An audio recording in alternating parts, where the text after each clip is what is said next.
Hello, in front of me I've got Google Pixel 10. In this video I'll show you how to fix mobile data not working.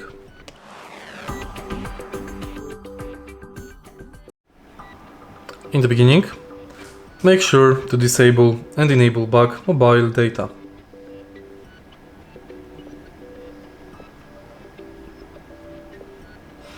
If this didn't help, check APN settings.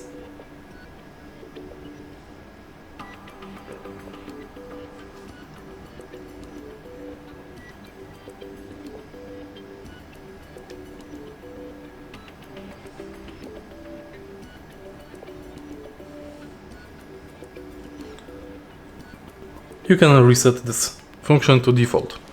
APN should be automatically synchronized from your SIM card.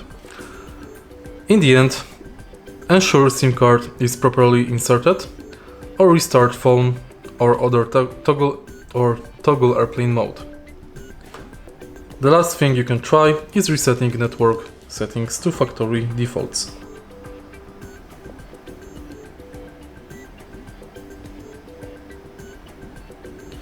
If you find this video helpful, please leave like, comment and subscribe.